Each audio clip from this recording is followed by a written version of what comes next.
अमृतपाल सिंह एक ऐसा शख्स जो पिछले कुछ महीनों से लगातार ट्रेंडिंग में है। कारण इस शख्स ने लगातार ऐसे बयान दिया है जो बात करता है एक नई सिख कंट्री बनाने की, जिसका नाम होगा खालिस्तान। उसके बयानों को अगर भारतीय इतिहास के पन्नों पे अगर ढूंढने का प्रयास करें तो 1984 की वो इंसिडेंट सबसे पहले दिमाग में गूंजती है, जब कुछ इसी तरह की बातें जनरल सिंह भिंडरनवाले कर रहा था और ऑपरेशन ब्लू स्टार में इसे सेना द्वारा मार गिराया गया था। पर इस ऑपरेशन के बाद सिख बॉडीगार्ड द्वारा तब की प्रधानमंत्री इंदिरा गांधी की हत्या कर दी गई थी। आइए दोस्तों, आज के इस वीडियो में समझने का प्रयास करते हैं कि आखिर कौन है ये अमृतपाल सिंह, कहां से शुरू हुई खालिस्तान की डिमांड और क्या कुछ हुआ था ऑपरेशन ब्लू स्टार में जिसने अल्टीमेटली इंदिरा गांधी की जान ले ली। Pro-Khalistan demonstrators were held once again outside the Indian High Commission in the United Kingdom. America और ब्रिटेन जैसे देश अपने यहाँ खालिस्तानियों के भारत विरोधी प्रदर्शनों को रोक क्यों नहीं पा रहे? The Khalistan movement is being revived overseas. Khalistani ideologue Amritpal has made a fresh provocation. Amritpal Singh, जो कि एक रेडिकल प्रीचर और अपने आप को 1984 के ऑपरेशन ब्लू स्टार में मारे गए जनरल सिंह भिंडरनवाले का फॉलोअर्स बताता है और उसे अक्सर भिंडरनवाले 2.0 भी कहा जाता है। वो पिछले साल ही एक्टर एक्टिविस्ट दीप सिंधु की डेथ के बाद वारिस पंजाबी ऑर्गेनाइजेशन को रीइंस्टॉल करने के लिए भारत लौटा था। हाल ही में अमृतसर के नजदीक अंजाला पुलिस स्टेशन के बाहर उसके और उसके साथी की पुलिस के साथ क्लैश हुई, जहां उसने डिमांड किया कि एलिज किडनैपिंग केस में कस्टडी में भेजे गए लवप्रीत सिंह, जो अमृतपाल सिंह को फॉलो करता है, उसे रिलीज किया जाए और इस इंसिडेंट के बाद उसे रिलीज भी कर दिया गया। इसके बाद अमृतपाल सिंह अपनी विवाद बातों के कारण लगातार सुर्खियों में रहता है। उसका कहना है कि उसकी जो मांग है एक अलग पंजाब स्टेट की, यानी कि खालिस्तान की, उसे ऐसा नहीं देखा जाना चाहिए कि वो गलत है, बल्कि यह एक आइडियोलॉजी है और आइडियोलॉजी कभी मरती नहीं है। और उसके लगातार खालिस्तान की डिमांड ने एक बार फिर भारत को इतिहास के पन्नों को पलटने के लिए मजबूर कर दिया है। पर आखिरकार खालिस्तान क्या है और एक इंडिपेंडेंट कंट्री बनाने की मांग आखिर कब शुरू हुई?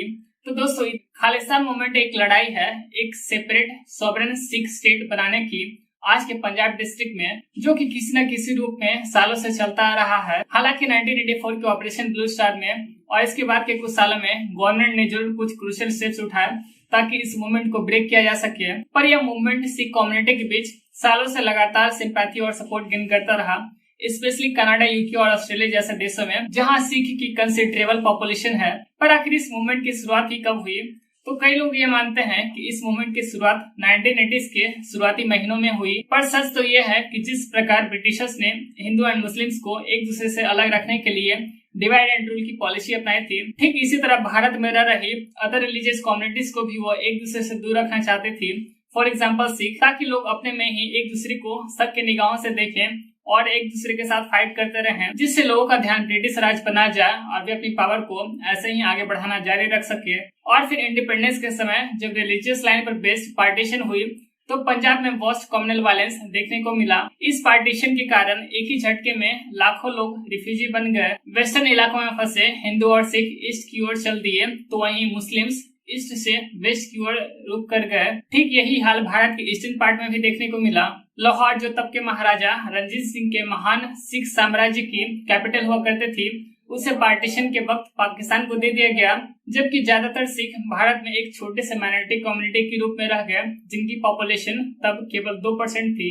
फिर भारत में आजादी के बाद ग्रेटर ऑटोनॉमी की पॉलिटिक्स शुरू हुई, जिसमें पंजाबी सूबा मूवमेंट ने पंजाबी स्पीकिंग स्टेट बनाने की मांग की, जिसे स्टेट्स रीऑर्गेनाइजेशन कमीशन ने 1995 की अपनी रिपोर्ट में इस मांग को रिजेक्ट कर दिया। पर आखिरकार 1966 में कई सालों के प्रोटेस्ट के बाद पंजाबी सूबा की डिमांड को फुलफिल करते हुए पंजाब को एक इंडिपेंडेंट स्टेट का दर्जा दे दिया गया और तब के पंजाब को 3 हिस्सों में बांटते हुए Hindi speaking and Hindi majority के लिए हिमाचल प्रदेश एंड हरियाणा, तो वहीं पंजाबी स्पीकिंग और पंजाबी मेजोरिटी के लिए पंजाब स्टेट का फॉर्मेशन किया गया। दरअसल पंजाब स्टेट की फॉर्मेशन के बाद पंजाबी सूबा मूवमेंट ने अकाली दल को मोटिवेट किया, जो नए सिख मेजोरिटी पंजाब में एक बड़ी ताकत बन गया था और 1967 और 69 के लेजिस्लेटिव असेंबली इलेक्शन में कांग्रेस को कड़ी टक्कर दी थी। लेकिन 1971 में इंदिरा गांधी की लोकसभा इलेक्शन में शानदार जीत के बाद 1972 में अकाली दल का राज्य में परफॉर्मेंस कुछ खास नहीं रहा था। पार्टी ने 1973 में खालसा के जन्म स्थान आनंदपुर साहिब में मीटिंग की और लिस्ट ऑफ डिमांड्स की एक सूची जारी की, जो अकाली दल के पॉलिटिकल पाथ को गाइड करने का काम करेगी। इन लिस्ट ऑफ डिमांड में जो सबसे शॉकिंग डिमांड थी वो है autonomy for the state of Punjab. यहाँ तक कि उन्होंने उन एरियाज को भी आइडेंटिफाई किया जो एक नए स्टेट का हिस्सा होंगे और उनकी अपने खुद के राइट्स होंगे इंटरनल कॉन्स्टिट्यूशंस को बनाने के लिए। यह डिमांड तब और भी प्रोमिनेंट रूप से दिखाई पड़ने लगा जब 1971 में खालिस्तान की जंग की घोषणा करते हुए न्यूयॉर्क टाइम्स पर एक एडवर्टाइजमेंट डिस्प्ले किया गया। हालांकि अकालियों ने यह कई बार साफ किया कि वे भारत से अलगाव की बात नहीं कर रहे थे और यहाँ से अब भारत के लिए आनंदपुर साहिब रिजोल्यूशन एक बड़े खतरे के रूप में दिखाई पड़ रहा था और यहीं पे एंट्री होती है जनरल सिंह भिंडरानवाले की। बट इससे पहले कि हम आगे वीडियो में बढ़े, हम आपसे एक कहना चाहते हैं कि अगर आपको हमारा काम पसंद आता है और आपको हमारी वीडियोस अच्छी लगती है तो प्लीज हमारे चैनल सच्चे नयन को जरूर सब्सक्राइब कीजिए, जिससे हमें और अच्छी वीडियोस बनाने की मोटिवेशन मिले।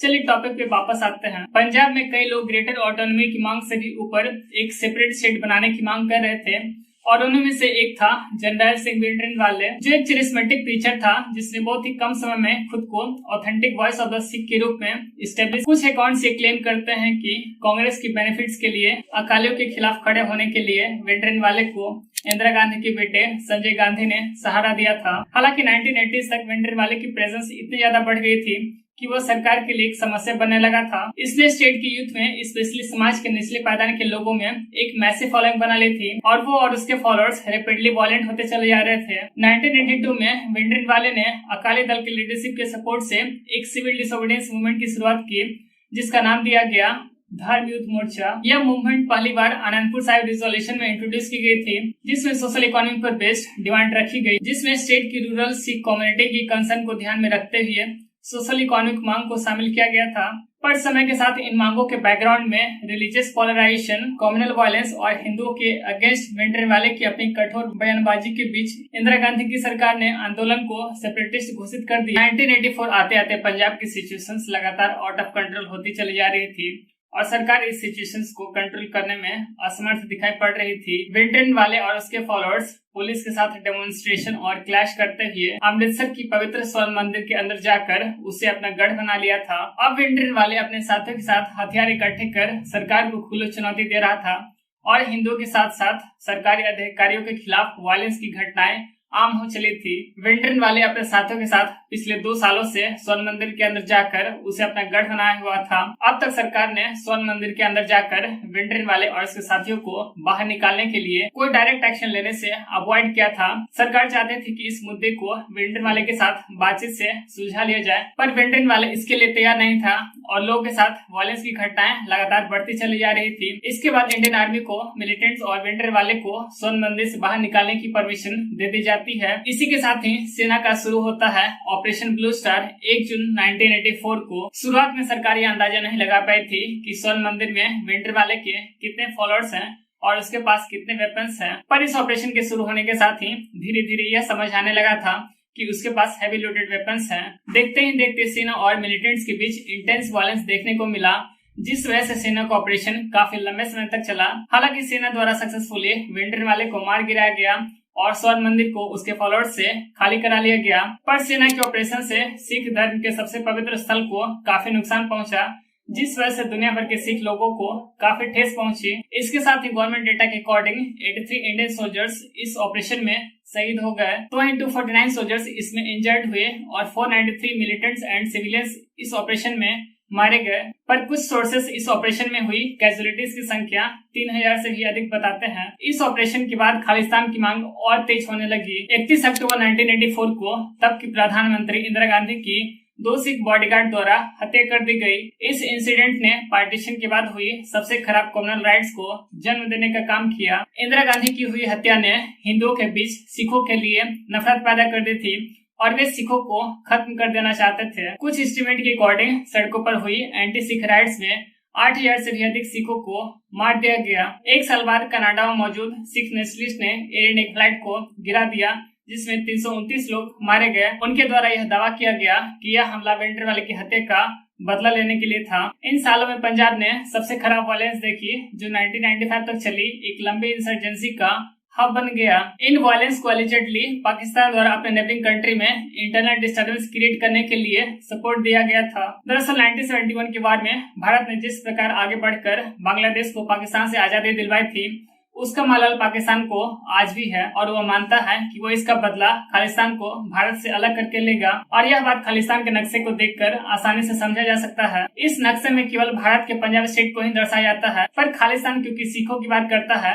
इसलिए इसमें भारत और पाकिस्तान के पंजाब प्रोविंस का एरिया होना चाहिए, पर ऐसा नहीं है। हालांकि कुछ नक्शों में पंजाब प्रोविंस के पूरे एरिया को खालिस्तान के नक्शे में दर्शाया जाता है। पंजाब में आगे चलकर 1990s के दौर में धीरे धीरे शांति कायम होना शुरू हुआ और सिख पॉपुलेशन का बड़ा हिस्सा अब मिलिटेंट्स के अगेंस्ट होने लगा था। अब अगर करंट सिनेरियो की बात करें तो पंजाब पिछले कुछ समय से पीसफुल स्टेट रहा है, बट यह मूवमेंट फॉरेन कंट्रीज में कुछ सिख कम्युनिटीज के बीच में जरूर रहा है। मिलेवेस्की ने 2021 में द इंडियन एक्सप्रेस से बात करते हुए कहा कि डिस्पोरा जनरली वैसे लोग हैं जो भारत में नहीं रहना चाहते हैं। इन लोगों में ऐसे कई लोग हैं जो 1980s के पूरे दौर को याद करते हैं, जिस कारण से खालिस्तान का मूवमेंट वहाँ लगातार बना हुआ है। पर भारत में आमतौर पे सिख कम्युनिटीज के लोग भारत के साथ रहना चाहते हैं और वे खालिस्तान जैसे ग्रुप को सपोर्ट नहीं करते। पर आज भी कुछ लोग जरूर हैं जो खालिस्तान जैसे इंडिपेंडेंट स्टेट की ख्वाहिश रखते हैं और सिख कम्युनिटीज के युवाओं को गुमराह करने का काम करते हैं, और अमृतपाल सिंह उन चेहरों का लीडर है। सो दोस्तों, आज की वीडियो को हम यहीं समाप्त करते हैं। उम्मीद है यह इन्फॉर्मेटिव वीडियो आपको पसंद आएगी। अगर आपको पसंद आए तो इसे शेयर कीजिए अपने दोस्तों के साथ। आपका क्या राय है खालिस्तान इशू को लेकर, नीचे कमेंट सेक्शन में जरूर लिखिए। चलिए मिलते हैं एक नए वीडियो के साथ। और हाँ, अगर आपने अभी तक हमारे चैनल को सब्सक्राइब नहीं किया है तो प्लीज हमारे चैनल को सब्सक्राइब कीजिए। चलिए मिलते हैं एक नए वीडियो के साथ, तब तक के लिए अपना ख्याल रखिए। Take care.